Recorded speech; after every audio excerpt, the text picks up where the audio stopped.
Bonjour à tous, bienvenue sur ce webinaire consacré à la qualité de vie au travail et conditions de travail et parentalité. Donc, un webinaire réalisé par le CECA dans le cadre de son CEPOM régional, financé par l'Agence régionale de Nouvelle-Aquitaine. Un webinaire qui va nous permettre, avec des collègues de la région, de découvrir des projets menés dans le cadre d'un appel à manifestation d'intérêt lancé par l'Agence régionale de santé. Et donc nous allons au cours de... Je vous passe les diapos, voilà. Au cours donc de ce webinaire d'une heure, Madame Marchand de l'ARS va nous présenter la stratégie qualité de vie au travail et conditions de travail de l'ARS. Et puis donc nous aurons deux collègues du centre hospitalier de Sainte-Saint-Jean d'Angély. Coucou, je serai avec vous lundi sur site, et puis Brive pour nous présenter donc leur expérimentation sur ce thème de la qualité du au travail et la parentalité. Association qui est sans doute spontanée pour tous, mais qui est rarement, pas toujours travaillée et mise en place dans l'établissement. Donc, Madame Marchand, vous êtes conseillère technique régionale en soins, à la direction déléguée de l'efficience et de la transformation numérique du système de santé à l'Agence régionale de santé Nouvelle-Aquitaine. Donc, je vous propose de nous présenter la stratégie QVTC de l'RS Nouvelle-Aquitaine et cet appel à manifestation d'intérêt. Je vous laisse la parole. Merci. Merci, Madame Pourrin. Bonjour, mesdames, messieurs, s'il y a peut-être des messieurs qui sont connectés. Nous tenons d'abord à remercier l'ensemble de personnes qui sont connectées pour ce webinaire. Merci au CK de l'avoir organisé. Nous présentons à deux voix la stratégie QVCT parentalité au sein de l'Agence régionale de santé aujourd'hui. Je suis avec Clémence Dartois, qui est référente QVCT au niveau régional.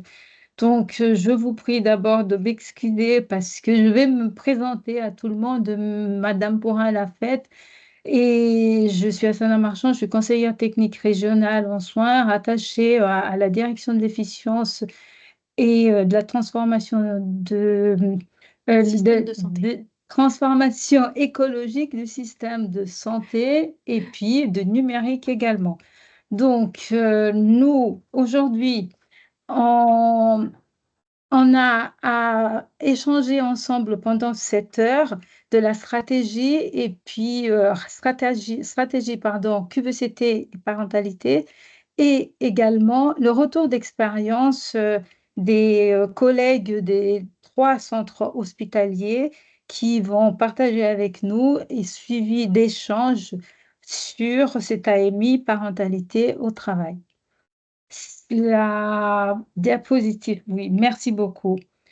L'ARS, avec ses partenaires, se mobilise depuis plusieurs années auprès des établissements et structures sanitaires et médico-sociales dans les déploiements et l'amélioration de la démarche qualité de vie et conditions de travail à travers des appels à manifestation d'intérêt lancés chaque année, des actions de communication qui se trouvent sur la page Internet dédiée QVCT sur le site de l'ARS Nouvelle-Aquitaine, avec les informations et dispositifs pouvant être utiles aux établissements et structures dans la région. Et à travers également des partages des bonnes pratiques autour d'actions promouvant la QVCT comme nous faisons aujourd'hui, et la concertation régulière menée dans le cadre des réflexions communes avec les partenaires. Donc, les partenariats forts au sein de cette thématique sont menés entre la région, les 12 conseils départementaux, la CARSAT, l'ARACT, l'ensemble des fédérations, aussi bien de sanitaires, médico-sociales et aussi même des fédérations des professions de santé libérales. Et depuis 2023, il y a la parentalité au travail qui a été identifiée au niveau de l'agence comme axe fort qui, au centre même des préoccupations des ressources humaines au niveau des structures et des établissements sanitaires et médico-sociaux de la région. Pourquoi? Parce que tout le monde est conscient que la conciliation vie privée, vie professionnelle se trouve au cœur de nos préoccupations, nous tous, et la sujet de la parentalité constitue un enjeu d'attractivité et de fidélisation. Donc, en 2023, l'appel à manifestation d'intérêt soutien à la parentalité des métiers en tension a été ouvert à destination des établissements de santé. Les objectifs étant multiples, hein, notamment le maintien et la fidélisation des professionnels dans leur emploi, la facilitation du retour au travail après une parentalité récente, la favorisation de l'égalité professionnelle, parce que nous sommes tous égaux hein, face à l'équilibre vie privée et professionnelle, et ainsi de suite. Et à travers donc cet AMI, 34 structures ont été retenues avec les actions qu'ils ont proposées pour un montant total de un peu plus de 665 000 euros. Quelques exemples, on va vous donner quelques exemples des actions qui ont été financées. Une grande partie des actions ont concerné la formation à la parentalité, des aménagements aussi bien des salles d'allaitement que des salles pour tirer le lait, et puis des solutions de garde, des places de réservation de places ou des berceaux dans des crèches, les partenariats avec des associations aussi pour les gardes d'enfants, et puis la facilitation de quotidien des professionnels pour les enfants un peu plus grands, à la fois pour la garde des enfants ou parfois même des aides aux devoirs. Donc, les trois structures qui vont présenter le retour d'expérience d'aujourd'hui vont nous présenter les actions qu'ils ont mises en place à travers ces AMI. Mais avant cela, il y a Clémence qui va nous présenter les AMI qui ont été mises en place, lancées en 2024 avec le nombre de dossiers déposés. Mais aujourd'hui, je le dis en préambule déjà, Clémence nous expliquera mieux que moi, que l'instruction de ces dossiers de l'AMI 2024 est en cours à ce jour. Oui, exactement.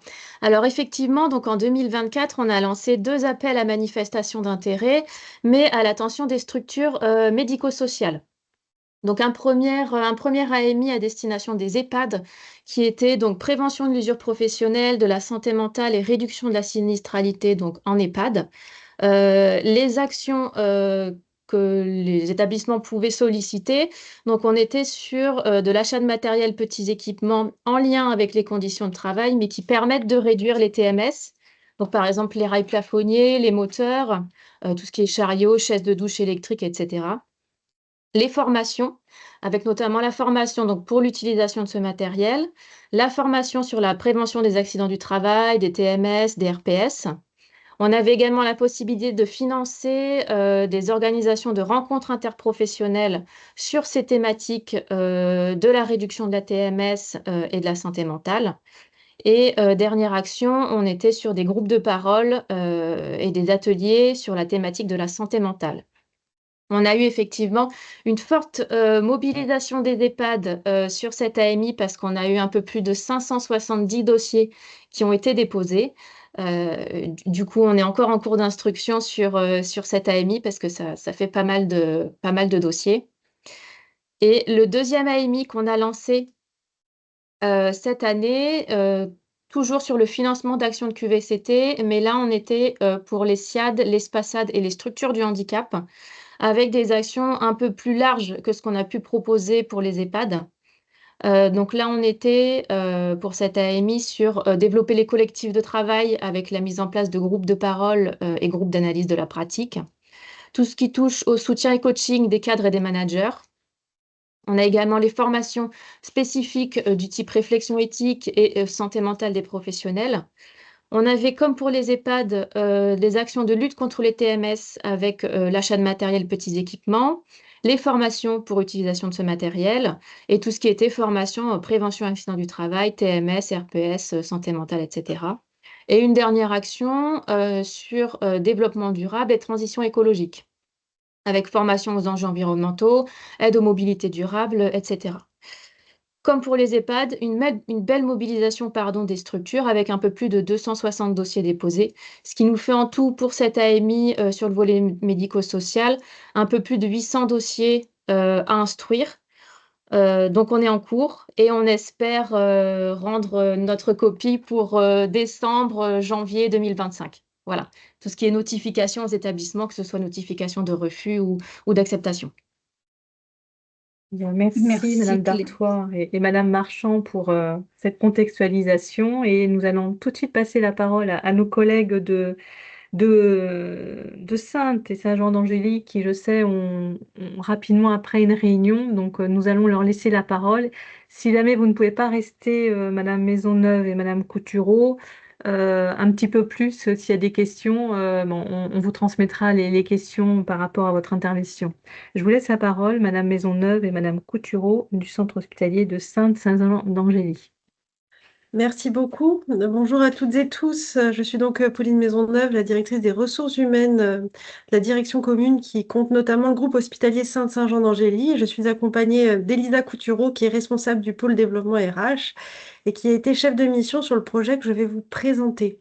Avant de rentrer dans le vif du sujet, voilà, merci. Je voulais m'assurer que vous aviez bien le diaporama. Donc, on vous a préparé une présentation qui, je l'espère, permettra d'apporter notamment dans l'éventualité où d'autres acteurs, d'autres établissements souhaiteraient développer un projet similaire. Je tiens à vous remercier chaleureusement pour commencer par votre proposition de nous faire intervenir sur un projet qui nous tient très à cœur avec Elisa, qui est la question de l'aide à la parentalité, car c'était un sujet qui nous semblait être un sujet à la fois difficile à traiter, pourtant crucial et parfois le parent pauvre hein, de nos politiques sociales. Donc, sur le plan de l'amorce du sujet de l'aide à la parentalité qui a été le nôtre sur cette AMI, simplement vous dire que on avait déjà mis en place une stratégie d'égalité professionnelle au sein de notre groupe hospitalier qui a été initiée avant mon arrivée par mon directeur général et qui avait, en lien avec l'UDAF 17, implanté sur le territoire de l'enceinte hospitalière une crèche et pour lequel on a fait l'acquisition de nombreuses places, hein, puisque la majorité des places de cette crèche ont été acquises par notre établissement. Et par ailleurs, avec l'appui de l'ARS, là aussi de l'AMI pour Saint-Jean, mais sur nos propres deniers pour Saintes, on avait créé 2 salles d'allaitement, on dit d'allaitement, hein, mais c'est surtout des salles qui permettent aux mamans de tirer leur lait, de le conserver dans les règles d'hygiène et de confidentialité pour pouvoir, bien évidemment, maintenir un allaitement après, à l'issue de leur congé maternité. Donc, il y avait déjà hein, cette impulsion forte et on souhaitait aller plus loin. Pourquoi? La diapo suivante, s'il vous plaît. Bien parce que malgré cette dynamique extrêmement, enfin, que j'ai trouvée très rapidement bien enclenchée sur notre établissement, là où j'exerçais avant, on n'était pas forcément très en avance. On avait quand même des points critiques que nous n'arrivions pas à surmonter. Le premier, c'est que ça peut paraître fou parce qu'on est chanceux, on a une crèche neuve, belle, au sein de notre enceinte hospitalière. Néanmoins, force est de constater que l'amplitude d'ouverture, même si elles étaient sur des amplitudes relativement larges, puisqu'elle ouvre à 7 heures et elle ferme à 19h30, on avait quand même on constatait que ces horaires étaient parfois d'une amplitude insuffisante. Je m'explique. Malgré cette ouverture assez tôt, il y avait encore des mamans ou des papas qui se plaignaient de courir entre le moment où ils déposaient leur enfant sur la crèche, qui est de l'autre côté du parking de l'hôpital, jusqu'à le service, puisqu'il y avait aussi le temps d'habillage. Bon. Donc, il y avait ce sentiment que finalement, la crèche était un bon début, mais ce n'était pas une solution parfaite. Et puis aussi parce que tout simplement, nous avions le retour de certains parents, mais de manière très pudique, hein, ils s'en sont plaints, pas plaints de manière, de manière grossière, hein, mais tout simplement de manière pudique. Il y a des parents qui disaient, bon, c'est très bien la crèche, mais finalement, travailler avec des horaires atypiques, à horaires variables, c'est difficile pour mes enfants, surtout quand ils sont petits. Alors, diapo suivante, s'il vous plaît. C'est pourquoi on a assez rapidement avec Elisa échangé sur le fait on avait fait beaucoup de choses sur l'aide à la parentalité, mais qu'on n'était pas satisfaite. Ne serait-ce que parce que là, je vous ai mis le rapport des 1000 premiers jours, mais parce que on avait le sentiment d'avoir effectivement répondu à une demande sociale, mais pas forcément d'avoir répondu à des demandes individuelles de papa, de maman, et encore moins du bien-être de leur enfant. Donc finalement, lorsque nous avons reçu une maman pour nous dire il faudrait ouvrir la crèche encore plus tôt ou la fermer encore plus tard, ça nous a semblé finalement pas forcément en adéquation avec ce que nous devrions faire et proposer. À ce moment-là, on n'avait pas l'idée de la réponse, hein. On avait juste fait le constat que nous n'étions pas satisfaits de ce que nous avions fait, même si nous mesurions que c'était déjà très très bien. Donc, on voulait vraiment travailler plutôt sur cet équilibre vie privée, vie professionnelle. Et pour ça, il fallait être accepté d'entendre toutes les difficultés des familles et l'insatisfaction malgré ce sentiment d'avoir fait déjà de grandes actions. Diapo suivante. Merci beaucoup. Alors, un matin, pour être très sincère, moi-même en déposant mon fils au centre de loisirs, il y avait sur un coin de table un prospectus d'une association qui s'appelait l'association Dole Enfants d'Homme, et une association qui est présidée par Sophie Raoul Blanchard, qui mène un travail formidable depuis plusieurs années. D'ailleurs, je vous ai mis une copie écran d'un bel article du Monde, hein, qui avait été fait sur son association.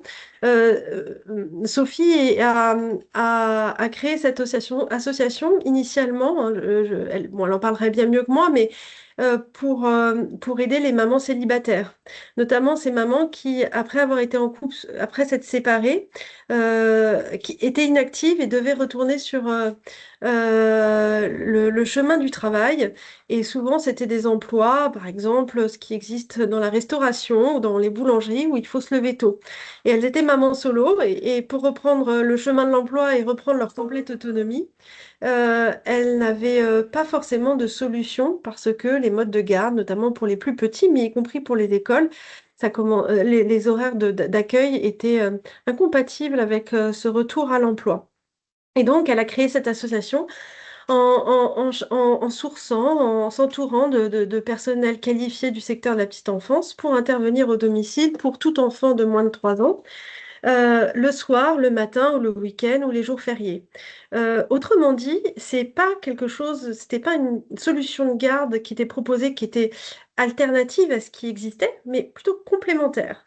L'idée, c'est de dire à la maman, en l'occurrence, hein, sur le projet initial, de dire à la maman, eh bien, écoutez, partez au travail sereine, il y a quelqu'un qui vient vous relayer au domicile lorsque vous partez tôt au travail et qui se chargera d'élever l'enfant, de lui faire prendre le petit déjeuner, le ou les enfants, de les emmener à la crèche, à l'école, chez l'assistante maternelle, la nounou, peu importe. On est là, y compris le soir, le week-end, le jour férié. Et donc, elle a créé cette association, et il nous a semblé qu'il y avait ici une vraie piste pour nos personnels hospitaliers. Parce que bien que l'initiative était avant tout pour accompagner les mamans solo qui souhaitaient reprendre le chemin du travail, nos hospitaliers, que ce soit des femmes et des hommes d'ailleurs, rencontrent la même contrainte de l'horaire. et de l'équilibre pour l'enfant, de ne pas être tenu de lever plus tôt pour aller sur le lieu de garde. Diapo suivante, s'il vous plaît. Alors c'est pourquoi quand l'ARS de Nouvelle-Aquitaine a proposé cet appel à manifestation d'intérêt, on s'est engouffré, et je les en remercie, dans l'opportunité pour nous de lancer un projet expérimental, mais très expérimental. Autrement dit, j'en profite vraiment pour remercier l'ARS. Si on n'avait pas eu ce soutien-là, je pense que personne nous aurait suivi dans notre idée un peu saugrenue de travailler avec cette association. Et puis, si toutefois l'institution avait accepté d'autofinancer, de soutenir ce projet, on aurait eu sans doute des parents qui auraient été très réticents à expérimenter ça. Et l'appel à manifestation d'intérêt nous a permis de dire aux parents, eh bien, on va tester quelque chose avec vous. On vous demandera à la fin si vous avez trouvé cette solution était adaptée, satisfaisante. Et vous n'allez rien payer pendant les 6 premiers mois. Parce qu'il faut reconnaître que tester ce type de dispositif, ça peut avoir un coût puisqu'il y a un reste à charge qui est dépendant du quotient familial. Et puis, par ailleurs, ça veut dire de créer un lien avec des personnels qualifiés, mais encore une fois, quand on est parent, tant qu'on n'a pas testé, on a parfois des doutes sur les qualifications. Il faut avoir quand même confiance dans les gens qui viennent chez vous, s'occuper de vos enfants avant de les emmener à l'école ou à la crèche. Donc, il fallait finalement rassurer à la fois nos agents et, permettre finalement, prosaïquement, un soutien financier sur quelque chose où tout le monde se demandait si on allait vraiment y arriver. Et donc, on a réussi à implémenter une cohorte de 10 familles, hein, c'était le nombre qu'on s'était donné. Et eh bien, cette cohorte, on a voulu pas être trop restrictif, pardon, sur la sélection parce qu'on savait vraiment pas si ça allait prendre ou pas. Et donc, on a laissé les candidatures spontanées se faire. Donc, on a eu euh, une ou deux candidatures en plus qu'on n'a pas acceptées parce que c'était des demandes qui portaient sur notamment une mise en œuvre ultérieure à la durée de l'expérimentation. Donc, il nous semblait pas pertinent de proposer à ces familles, de leur proposer quelque chose qu'on savait ne pas être éligible au titre de l'AMI. Et donc, on a retenu 10 familles qui, assez naturellement, ont été représentatives de notre population hospitalière. Donc, sur ces 10 familles, vous en aviez 4 monoparentales et 3 couples hospitaliers. Ça, c'est important, c'est-à-dire que il faut bien avoir en tête que parfois, les difficultés de garde, c'est aussi parce que les deux parents travaillent à l'hôpital avec des horaires atypiques. Et bien évidemment, les familles monoparentales, parce on sait très bien, notamment qu'on a beaucoup de mères célibataires, mères de famille célibataires dans nos établissements hospitaliers. Et donc, ça nous a permis, dans notre corps, d'intégrer 18 enfants âgés entre 2 et 12 ans. Donc, vous voyez, on est sur un panel très large.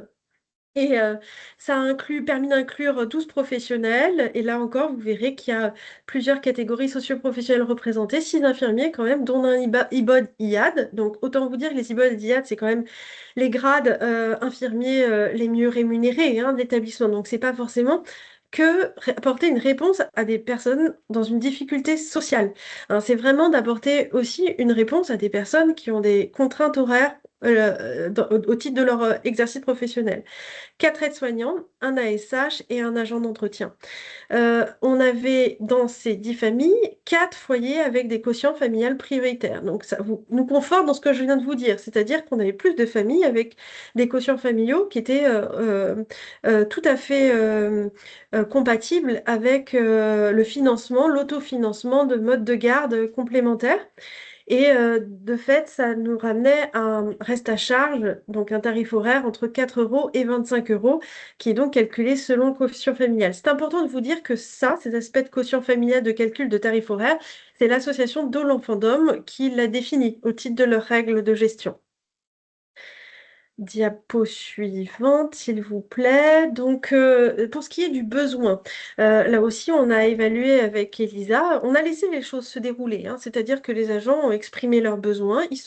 D'ailleurs, ils ont eu très vite une relation bilatérale avec la directrice de l'association, la présidente de l'association, et c'est eux qui ont défini, autour du projet personnel de la famille, du foyer et des enfants, leurs besoins. Là-dessus, nous, on s'est vraiment mis en recul, on a laissé les choses se dérouler.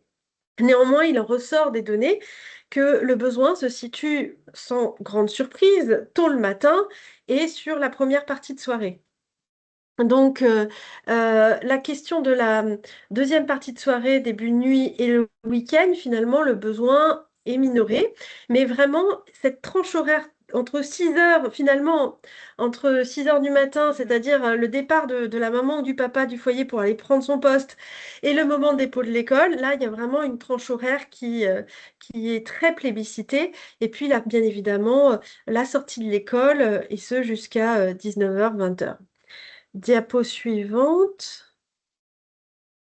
Alors, on est arrivé au terme de l'expérimentation. Conformément à nos engagements, on a procédé à une évaluation. Donc, la directrice de l'association avait établi un questionnaire qui existait déjà, hein, dont elle disposait déjà, parce qu'elle évalue systématiquement auprès des familles la prestation. Et donc, on l'a demandé d'apporter quelques modifications pour qu'on ait, nous aussi, des clés d'analyse. Mais en tout cas, elle a procédé à cette évaluation. Il y a une famille sur les 10 qui n'a pas répondu. Néanmoins, les 9 autres ont répondu. Et alors, là, les résultats sont extrêmement bons, en tout cas à mon sens. Il faut imaginer qu'on avait lancé cette expérimentation, on n'était pas sûr d'avoir ne serait-ce que quelques réponses favorables, quelques candidatures. On a eu notre cohorte de 10 familles.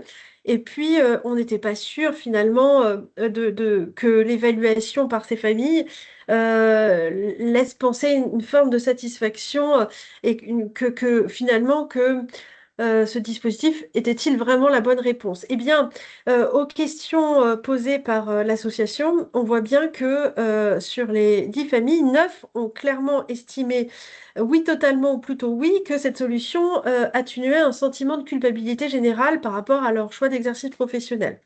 Donc ça, c'est un point important parce que finalement, ça renvoie à la question de la qualité de vie au travail, mais aussi, bien évidemment, ce sentiment que on ne doit pas choisir entre avoir un métier hospitalier à horaire atypique ou à horaire variable et le fait de bien s'occuper de sa famille. Donc, et ça, on l'a mis en première question parce que c'était quelque chose de crucial pour nous. Au-delà des autres enjeux, c'était de s'assurer que euh, de permettre à ces professionnels de se dire qu'ils pouvaient avoir les deux, faire les deux. Et ça, c'était presque un préalable, un point de départ. Ensuite, diapo suivante, s'il vous plaît. Et nous avons donc après, Sophie a déroulé son questionnaire en leur demandant si euh, cette solution pouvait finalement rendre plus attractifs ces métiers-là. Et là, c'est plutôt une question de la DRH finalement qu'elle a posée, et ça rejoint la question de la désaffection de ces horaires-là. Autant je n'ai aucune difficulté à trouver une infirmière pour un poste en hôpital de jour, autant trouver une infirmière pour un poste des urgences où il faut prendre en 12 heures, où il faut arriver tôt sur son poste ou en USIC, c'est plus compliqué. Donc il y avait la question de l'attractivité. Là encore, les réponses sont très satisfaisantes parce que sur les 9 personnes qui ont répondu, on est toujours dans le vert, enfin, ou dans le rose en l'occurrence, et notamment, il y a cette réponse qui exprime sans détour que ça rend bien évidemment plus attractif ce type de poste. Donc là, la DRH que je suis se dit que effectivement, c'est une mesure d'attractivité incontestablement. Diapo suivante, s'il vous plaît. Peut-être qu'on en a sauté une. Je pense qu'il y en C'est la avait. toute première, elle n'est pas restée longtemps. Elle n'est pas restée longtemps. Est-ce que vous m'autorisez à revenir dessus? Pardon. Donc, C'est la 1. c'est la une sur résultat d'évaluation. C'était 1 sur 4, c'est ça? C'est celle-là. Ah oui, et donc c'était ça, c'était la question de la conciliation de la vie privée et vie professionnelle. Là aussi, on est sur des réponses très favorables au dispositif qui, là aussi, nous laisse penser que c'est une solution qui s'insère totalement, s'intègre complètement dans le dispositif d'amélioration QVT au titre de l'amélioration de conciliation vie privée, vie professionnelle. Merci beaucoup. Je vous propose donc de rebasculer sur cette diapositive. Alors, Sophie a eu la gentillesse de recueillir un verbatim. Je vous ai recensé ce qui, moi, m'avait le plus interpellé, ou en tout cas permis de faire une auto-analyse, une autocritique de ce projet. Eh bien, déjà, il y a les agents qui évoquent clairement que ça atténue leur stress au travail, le stress à la prise de poste. Donc là aussi, ça rejoint l'idée de qualité de vie au travail. Il y a un agent qui clairement a évoqué le fait que ça lui permettait de ne pas trop influencer la gestion des plannings et de changer, prosaïquement, de demander aux collègues de le remplacer. Donc là, ça fait un lien direct, en tout cas dans mon esprit, avec la question de la gestion des plannings, la question qui est une question difficile à l'hôpital aujourd'hui, et finalement aussi la qualité de vie au travail de l'encadrement. Donc c'est un atout. Partir au travail plus tranquille sans me soucier de lever mes enfants de très bonne heure. Là, ça rejoignait l'idée du souci, mais aussi finalement du bien-être de l'enfant. Et je pense qu'un parent qui est rassuré, c'est un parent qui est plus ancré dans son métier. Et puis, c'est aussi peut-être une part du rôle social de l'hôpital, hein, de penser santé publique, bien-être collectif. Donc, dans ce contexte-là, ce verbatim me faisait écho, en tout cas, à l'ambition que nous avions, et enfin me permettre de garder mon travail. Donc là, clairement, on est sur une situation où il y avait un agent, une femme, hein, une femme en situation monoparentale, une famille monoparentale, et une maman qui avait plusieurs enfants, qui avait réussi à trouver un emploi au sein de notre institution, mais qui n'était pas sûre de pouvoir le garder à cause de l'incompatibilité entre le fait d'être mère et de s'occuper de ses enfants et le fait de venir travailler tôt le matin. Donc là, clairement, on répond aussi à cette question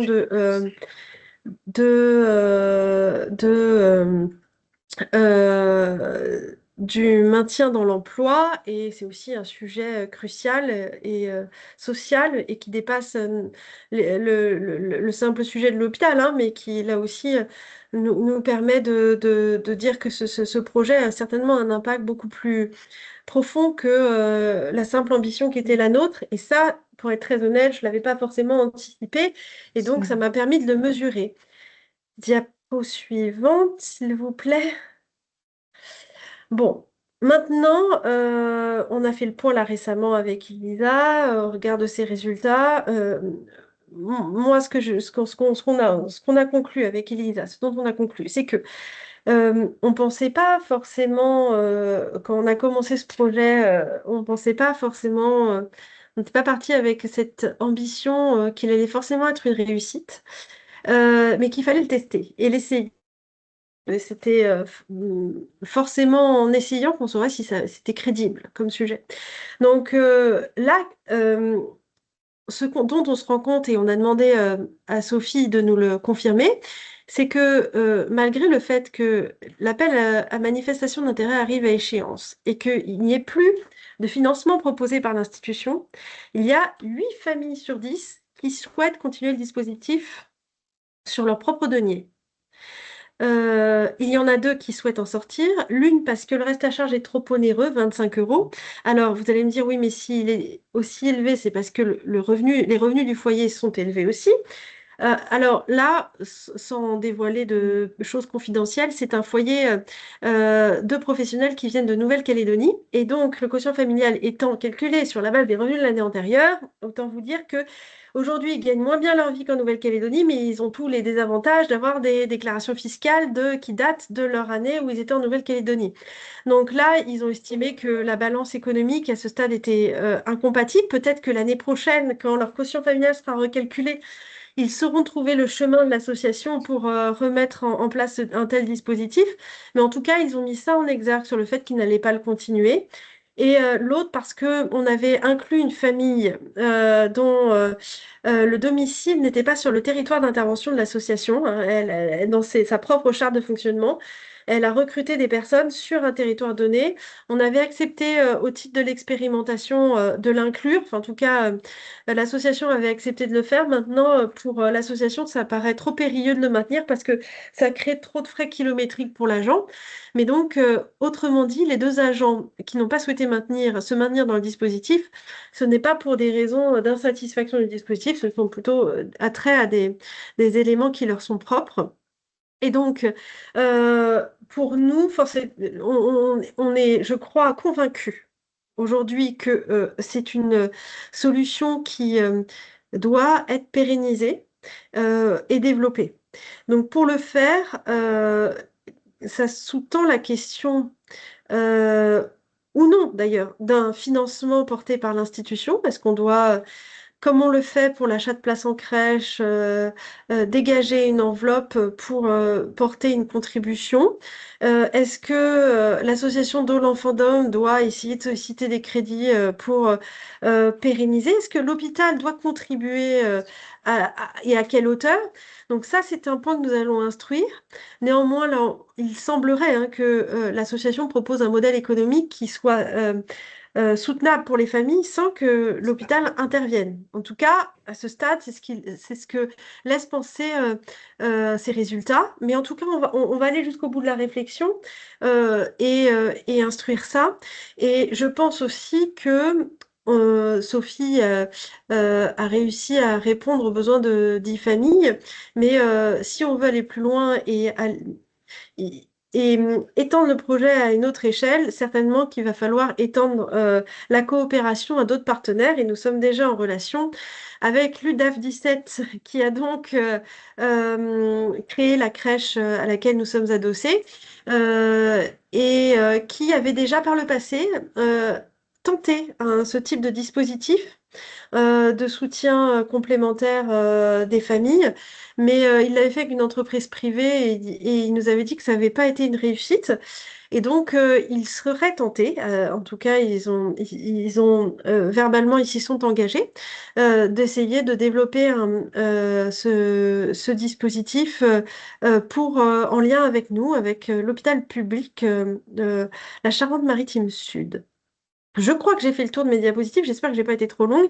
Je voulais juste, je crois, il y a une petite diapo, remercier extrêmement chaleureusement à la fois Sophie et l'association de l'Enfant d'Homme parce que bien sûr, elle mène et c'est une vraie conviction qu'elle a derrière, et c'est un exercice périlleux de trouver des personnels qualifiés qui acceptent parfois eux-mêmes peut-être au détriment de leur équilibre vie privée, vie professionnelle, mais elle nous le disait bien, Sophie, qu'à chaque fois, c'est des professionnels aussi très engagés et ça répond à des engagements presque personnels, des parcours de vie. Parfois, des personnes, des mamans notamment, qui ont connu cette difficulté-là et qui souhaitaient, en ayant des enfants plus grands, aider des familles. Donc, elle parvient à trouver des personnels qualifiés en ce sens, mais c'est un vrai combat personnel qu'elle mène. Et je tiens à saluer cet engagement. Et bien évidemment, l'ARS Nouvelle-Aquitaine qui nous a permis, au travers de son soutien financier, mais aussi l'accueil favorable qui a été fait à notre projet. Donc, encore une fois, je le redis, on nous a regardé un peu bizarrement quand on a suggéré ce projet-là. Bon, maintenant tout le monde s'en félicite, mais au départ, on trouvait cette idée un peu saugrenue. Et donc, je remercie pour cette confiance la confiance de l'ARS, parce que ça nous permet d'initier de nouvelles choses et en ayant sans avoir peur de se tromper. Et parfois, les beaux projets, ils naissent de ça. Et donc, j'en suis vraiment très reconnaissante auprès de l'ARS pour cette aide et ce soutien. Merci pour votre attention. Merci Pauline, merci Elisa et merci Sophie de cette belle présentation qui a permis d'illustrer concrètement qu'est-ce qu'on mettait derrière ou devant, vie privée et vie professionnelle. Merci pour cette présentation d'un beau partenariat avec cette association Dole Enfants d'Hommes. Merci de ce complément d'informations sur les verbatims qui ont permis en effet d'aborder l'impact social de cette enquête, mais je rajouterai un autre impact, Pauline, sur la sécurité des soins. Hein, quand on voit que des professionnels arrivent non stressés dans leur environnement de travail, plus tranquilles, on est sur la sécurité des soins des patients. Donc, un autre impact et qui me fait rebondir sur valoriser cette expérience, bien sûr, dans vos démarches d'évaluation externe, comme la certification HAS, par exemple. Merci beaucoup de cette très belle présentation. Nous n'avons pas de questions, mais je pense que donc, ce webinaire sera diffusé, bien sûr, et les présentations sur notre site et par replay. Et si nous avons donc des contacts, des questions, nous pourrons les renvoyer vers cette belle expérience du Centre hospitalier de Sainte et Saint-Jean d'Angély. Merci beaucoup de Volontiers. votre participation, mesdames. Nous vous libérons. Merci beaucoup. Merci beaucoup. Merci à vous. Nous œuvrons tous ensemble. Nous sommes dans le même bateau pour essayer toujours de trouver les solutions les plus adaptées pour favoriser l'attractivité et la fidélisation de nos professionnels, pour améliorer les conditions d'accueil des patients, des résidents et aussi les conditions de travail de nos professionnels. Nous sommes ensemble. Merci de cette belle expérience. Merci de ce retour, de ce partage avec l'ensemble des personnes qui soient connectées aujourd'hui ou qui vont regarder les replays. Merci beaucoup. Merci à vous. Merci, mesdames. Au revoir. Au revoir. Donc, une seconde présentation et dernière présentation du centre hospitalier de Brive. Donc, nous avons avec nous Madame Schmitt, Valérie. Donc, nous vous laissons la parole, Madame Schmitt. Bonjour à tous, je vous remercie. Donc, Monsieur Assier devait être présent, malheureusement, une réunion de dernière minute urgente l'a fait s'absenter. Donc, je vais faire ça à une seule voix. Je vais vous présenter donc pourquoi nous avons mis en place la parentalité donc à travers une action de salle d'allaitement de Tirlet plus précisément. Donc, ça se passe tout simplement avec un projet social au sein du centre hospitalier de Brive et une politique donc de qualité de vie et de conditions de travail. Nous avons décidé, dans ce cadre de ce projet social, de travailler sur deux axes. Un axe qui était de créer une salle d'allaitement et de travailler sur l'égalité homme-femme. Et nous avons eu donc cet appel à manifestation d'intérêt de l'ARS qui est arrivé sur le soutien à la parentalité sur des métiers en tension.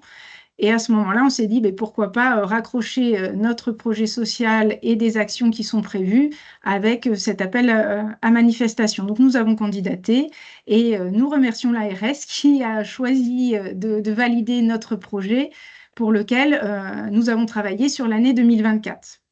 Donc, on est parti en fait de plusieurs choses. Déjà au niveau de la population du centre hospitalier de Brive, avec, je pense, comme dans beaucoup d'établissements, une proportion de personnel féminin qui était donc en 2023 de 79% à peu près de personnel de femmes. Sur ces 79%, on a pris une fourchette de 20 ans à 45 ans en se disant c'est l'âge où on pourrait éventuellement avoir des enfants, l'âge de procréer. Et on a regardé le nombre de personnes qui étaient en congé maternité. Donc, on avait 64 congés maternité. À partir de là, ça nous a fait une estimation intéressante pour se dire si aujourd'hui, on voulait garder notre personnel ou les faire revenir un petit peu plus tôt, parce que souvent, une fois qu'on a accouché, on veut peut-être essayer de tirer son lait, garder son enfant allaité le plus souvent et le plus longtemps. Donc, comment faire pour les faire revenir peut-être un petit peu plus tôt au sein de l'établissement? Et c'est là où on s'est dit, salle d'allaitement, ça pourrait tout à fait convenir. Donc, le but, c'est quoi? C'est d'accompagner la parentalité. Donc, ça va être une sensibilisation aussi des encadrants, puisque lorsqu'on annonce qu'on est enceinte ou que l'on va avoir notre partenaire va avoir un enfant, comment ça se met en place. Et ça va jusqu'à la possibilité du congé maternité, des différents congés et le retour sur le lieu de travail. Donc ça, c'était les enjeux de la parentalité. À la suite de ça, nous avions aussi fait en 2021 un questionnaire. En fait, c'est ça qui nous a servi pour les actions. Un questionnaire auprès du personnel féminin qui était enceinte en leur disant: est-ce qu'aujourd'hui vous connaissez tout ce qu'il existe en termes de réglementation, d'autorisation d'absence, le fait de tirer votre lait, est-ce que vous savez quels sont vos droits? Et sur 60 personnes questionnées, il y en a une dizaine qui ont répondu. Alors, ce n'est pas énorme, mais c'est toujours une dizaine. Et sur cette dizaine de personnes, il y en a 9 qui n'avaient pas connaissance en fait de leurs droits. Donc, ce qu'on s'est dit, on va faire un petit travail de benchmark. Donc, diapo suivant. On s'est permis de se rapprocher de centres hospitaliers CHU et CH qui avaient mis en place des salles d'allaitement pour leur personnel ou de tire-lait, de voir un petit peu comment ils avaient fonctionné. Nous avons échangé en interne avec le service de santé au travail qui avait mis à disposition ces derniers mois une salle. Alors, c'était une salle de lumino, mais qui servait aussi de tire-lait, mais il fallait qu'elle soit disponible. Donc, il y avait des contraintes au niveau du timing.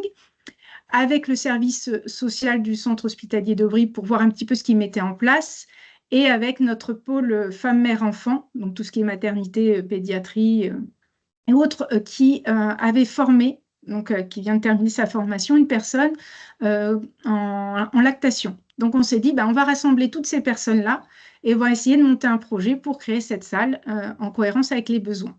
Donc, on a le service technique pour tout ce qui est mis en place. Donc, c'est aussi pour ça qu'on les cite, parce qu'il faut les remercier aussi. Il ne faut pas oublier que c'est une participation de tous les acteurs du terrain. Et la communication, parce que vous allez le voir juste après, nous sommes dit, on va commencer peut-être par un petit guide, un guide pratique, simplifié, parce qu'au sein de l'établissement, on a un gros GTT, un guide du temps de travail, mais qui est peut-être un peu lourd. Et là, on voulait cibler sur la parentalité. Donc, en travaillant avec les différents acteurs que j'ai cités précédemment, on s'est dit, voilà, je vous fais la page de garde, mais le contenu est bien présent. On a 8 pages pour l'instant, qui va se finaliser d'ici la fin du mois, où on reprend les grandes thématiques, donc les droits au congé. Alors, on commence déjà, on va commencer par le début. Le début, c'est plutôt, voilà, aujourd'hui, vous apprenez que vous allez être maman. Qu'est-ce que vous devez faire? Donc, les certificats à emmener, où les emmener, les visites médicales, les différents congés qui peuvent exister par la suite.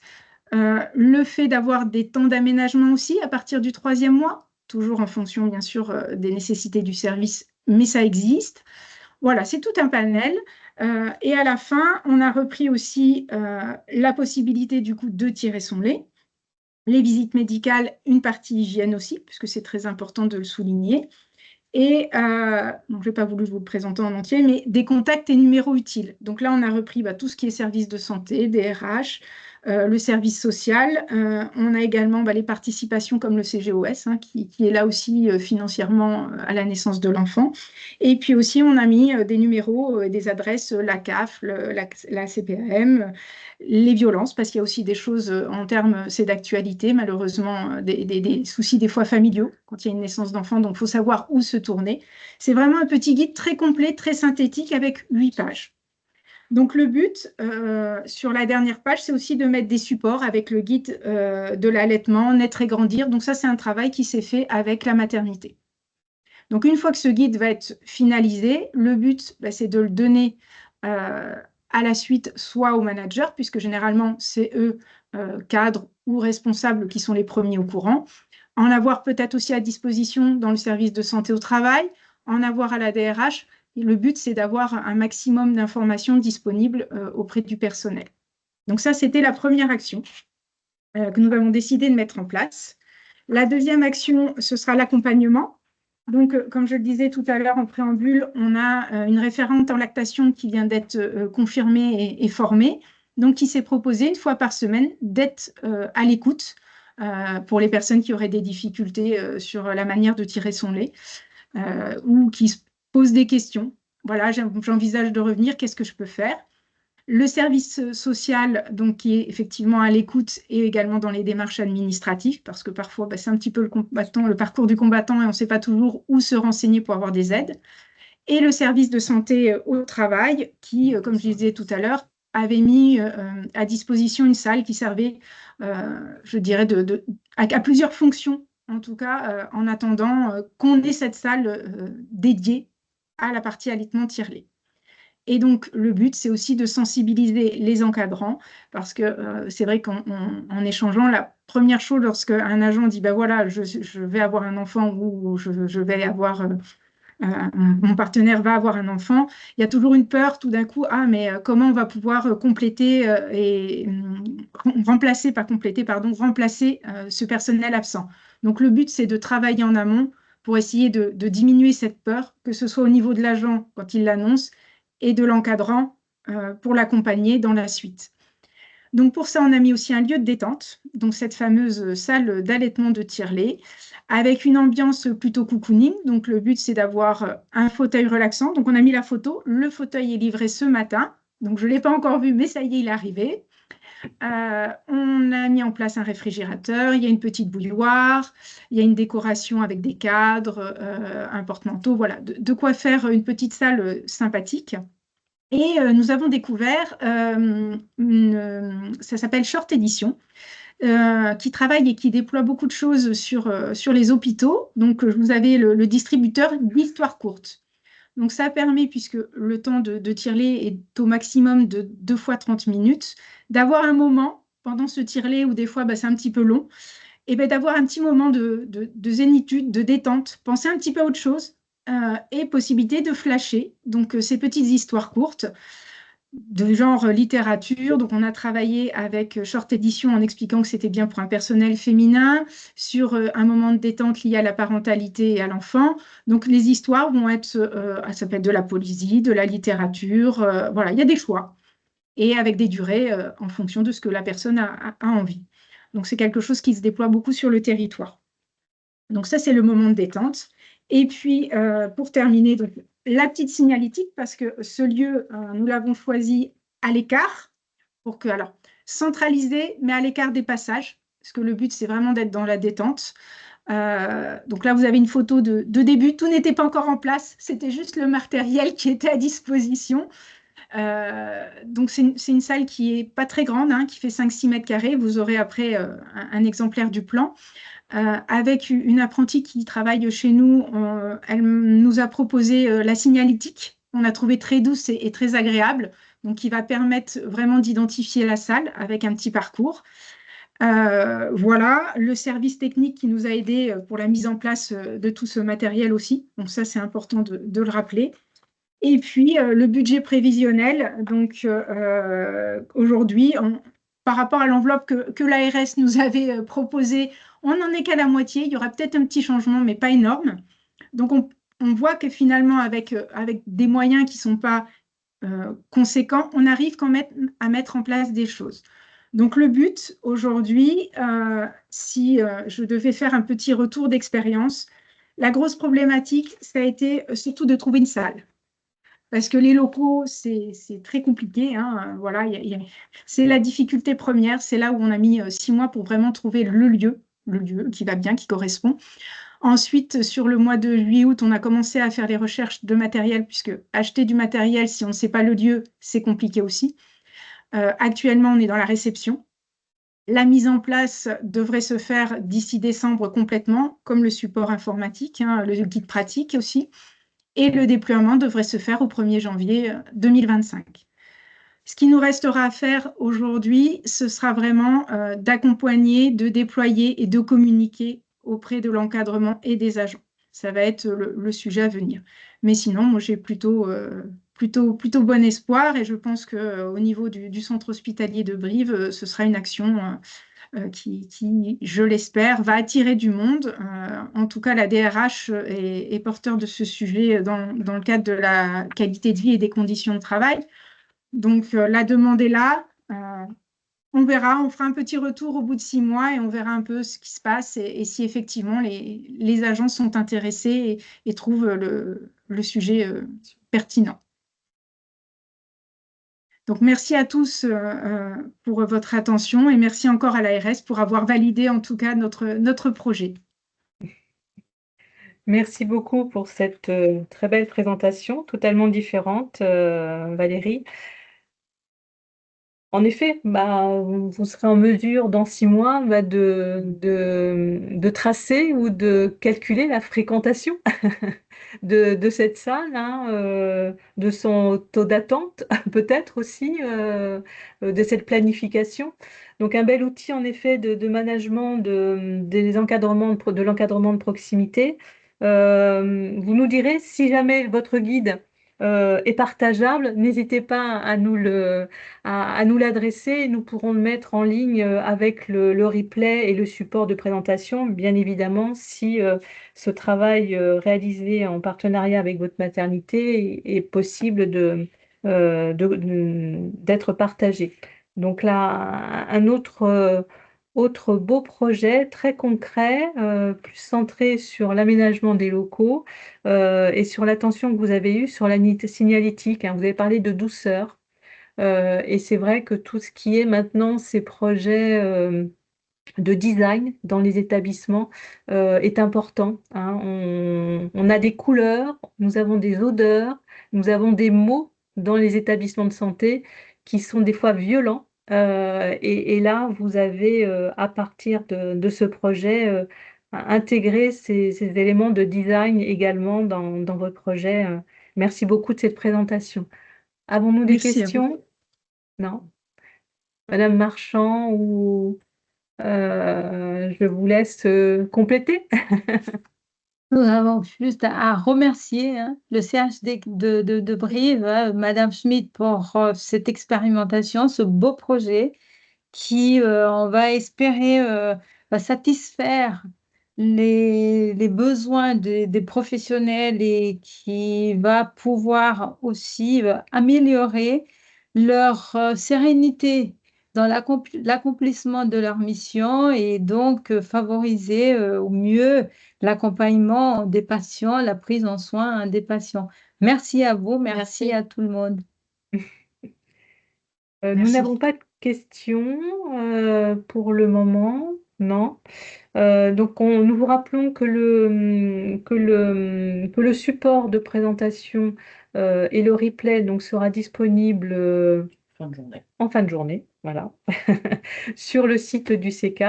Et n'hésitez pas, si vous avez des questions à poser, à revenir vers nos interlocuteurs de l'ARS et nous chargerons également, si vous le souhaitez, vous transmettre vos questions à nos collègues de Brive ou de Saintes. Voulez-vous ajouter quelque chose, mesdames, avant de clôturer ce Non. webinaire? C'était très intéressant. On remercie encore les 3 CH d'avoir participé. Merci à vous, Madame Pourin, au CK, d'avoir animé. Et on espère que ce webinaire aura plu aux participants. Donc, Merci nous attendons à tout le monde. maintenant vos réponses à l'appel à manifestation d'intérêt 2024. Et j'ai bien compris que le choix est difficile par rapport à toutes les réponses que vous avez obtenues dans le secteur médico-social, qui montrent en effet l'attention hospitalière, l'attention dans nos secteurs de la santé et le besoin d'accompagnement. Je vous souhaite à tous une belle journée et à bientôt. Au revoir. Merci, Au au revoir, revoir. merci à tout le monde. Merci, au revoir. revoir.